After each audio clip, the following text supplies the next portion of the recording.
1943 দ্বিতীয় বিশ্বযুদ্ধ চলছে।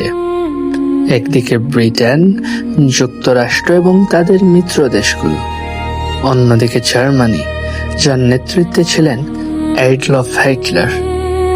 যুদ্ধের এক পর্যায়ে এমন একটি ঘটনা ঘটে যেখানে একটি মৃত মানুষের দেহ হাজার হাজার সৈন্যের জীবন বাঁচিয়ে দেয়।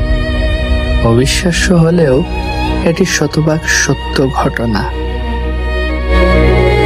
1943-তেই ব্রিটেনের লক্ষ্য সিসিলি, কিন্তু হিটলার বুঝে গেলে বিপদ।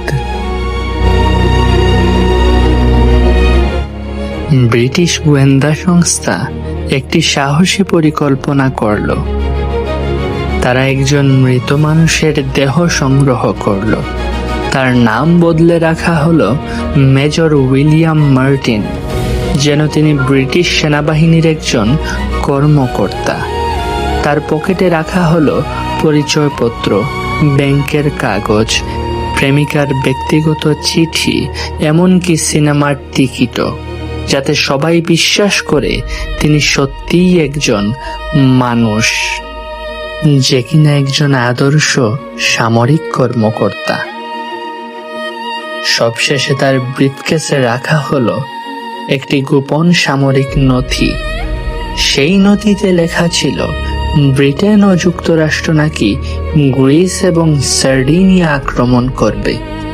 সিসিলি কেবল একটি ছুতো। হিটলার ব্রিটেনের ট্র্যাপে পা বাড়ালেন। অতঃপর সেটাই ঘটল যা ঘটার ছিল।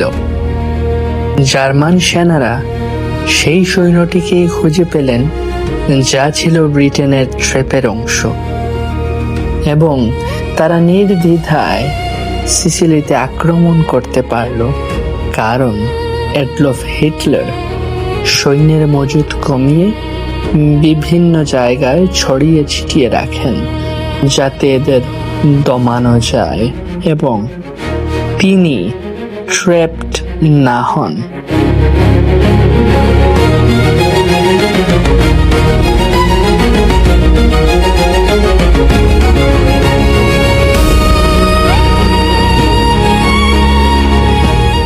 ডিপ্লোমেসির চূড়ান্ত নিদর্শন হয়ে এই বাস্তব গল্পটি আজীবন রয়ে যাবে।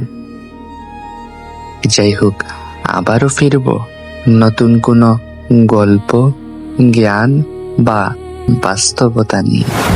Wenn ja, dann tritt für mich ein, so wie ich für dich eingetreten bin.